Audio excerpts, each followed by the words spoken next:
Hello, this is AJ. Welcome to the vocabulary lesson for Healthy at 100. Now, I know the vocabulary lesson is probably the least exciting and interesting lesson of the collection, and that's okay. In fact, you can. It's really my least favorite as well. I'd say listen to it one or two times, maybe the first or second day, and after that, you don't need to listen to it every single day. The most important lessons are, the main lesson, the main audio, and the mini story and the POV. Those are the most important, but listen to the vocabulary lesson a few times the first couple days of the week. All right, let's get started with the vocabulary lesson for Healthy at 100. There's actually a good amount of vocabulary in this one. Our first word is correlation. So he talks about the correlation between cancer and animal food. Cancer and animal food. There's a correlation between the two. Correlation means connection or association. It means the two go together. They happen at the same time. If you're eating a lot of animal food, then you're going to have more chance of cancer. They're connected. There's a connection there. So that's called a correlation. Correlation. Now, it does have a little bit more specific scientific meaning if you're talking about research, but you'll learn that in a research class or a statistics class. The general meaning is a connection, an association between two things. Correlation. So correlation. There's a correlation between cancer, high cancer rates, and eating animal food. Okay, next, we have the word consumption. There's a correlation between cancer and animal food consumption. So here, consumption just means eating. Yeah, consumption, eating. Very simple. Animal food consumption. Animal food eating. When you consume, it's the verb, it's consume. To consume means to eat or to use up. Use it all. So consumption is the noun. It just means eating. Very simple. A little bit later, we have the word colon. There's a study of colon cancer. Women who ate a lot of meat had high rates of colon cancer. So colon is part of your body. It's your gut. It's your bowel. It's your lower intestine. Right? So your food goes down your throat, into your stomach. From your stomach, goes into your upper intestine, and then finally into your lower intestine, into your colon. And then it comes out your body again. So colon is your bowel, your gut, your lower intestine. Next, we have the word dairy. Dairy products, dairy food. Dairy just means milk or cheese. It's something that comes from milk or cheese. Comes from an animal. You don't kill it. It's not meat. Meat is the muscle of the animal. But dairy products usually comes from the milk of the animal. So milk and cheese are the most common dairy products. Milk and cheese. Dairy products. So the more dairy products you consume, the more dairy products you eat, the more cancer you're going to have, the more disease you're going to have or may have. Your risk is much higher. Next, we have the word prostate cancer. So there was this study at Harvard University, and they found a correlation, a connection between dairy products and prostate cancer. It's a specific kind of cancer. Prostate is a gland. It's like a little organ, a little body part in men, and it's kind of near the penis and testicles. It's down, and it's kind of in that area. It's a little tiny area of tissue. And it is at risk for cancer. So a lot of men get prostate cancer. In fact, my grandfather died of prostate cancer, one of my grandfathers. And a lot of men are at risk for prostate cancer.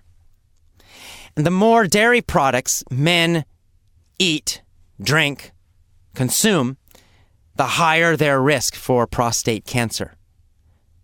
Whereas, strict vegetarian men, for example, have a very low risk for prostate cancer. So again, prostate is the part of the body, and cancer is the disease. We see the phrase advanced cancer.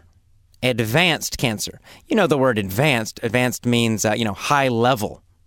So if we're talking about advanced cancer, it just means cancer that has already grown a lot. High-level cancer means very bad cancer. It's not just starting. It's already grown a lot. It's developed a lot. So that's advanced cancer. It's very serious, very bad cancer. There's another phrase. It's not common at all, but it's in the article, so we'll talk about it.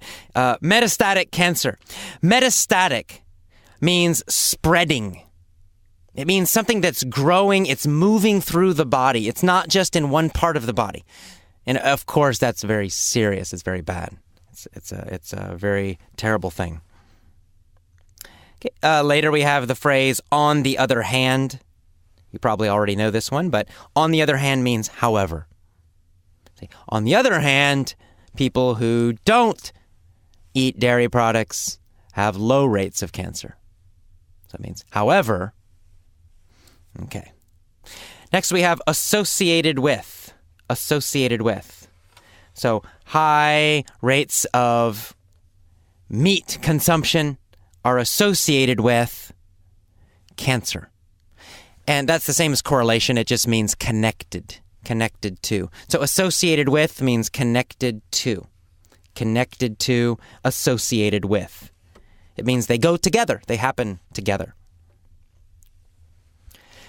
Next, we have the word whopping. Okay, so they studied men, and men who drank soy milk instead of cow's milk had a whopping 70% reduction in their risk of prostate cancer. Whopping means very big, huge. So it's a huge reduction. It's not small. It's not a small reduction. It's a huge reduction. Of course, reduction means something, make smaller, get smaller. So much less, much less, whopping, big change. Big difference. A whopping difference is a big difference. It's a huge difference. It's a whopping difference. Next, we have the word genetic. The differences are not genetic. So genetic means related to biology, related to family, related to race, right? My father and I are genetically connected, right? His biology and mine are connected. They're similar. And my mother and I and my sister and I, right? We are genetically connected. So the differences are not genetic. It's not because someone is Chinese. If someone's Chinese, it doesn't guarantee they will be healthy. Their race, their genetics, it's not what is important. It's how they eat. A Chinese person who eats like an American is going to be unhealthy. And actually today, many Chinese people are eating like Americans, and they are becoming less healthy. It's happening in many parts of the world.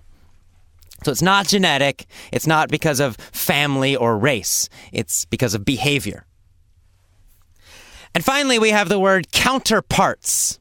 So talking about the study between Chinese people who eat traditional food, kind of vegetarian kind of diets in China, and then Chinese Americans who eat American food.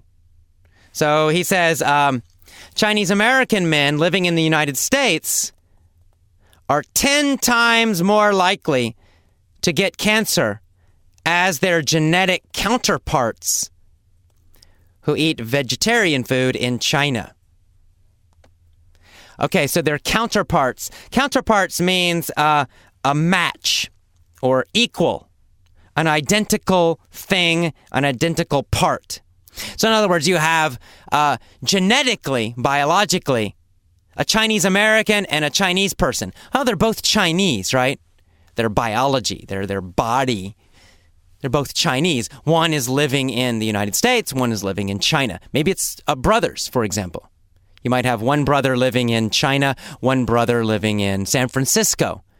So genetically, they're very close, biology, right? They are counterparts. They are genetic counterparts, genetic matches, genetic equals, right? So they're identical parts, almost identical, very similar.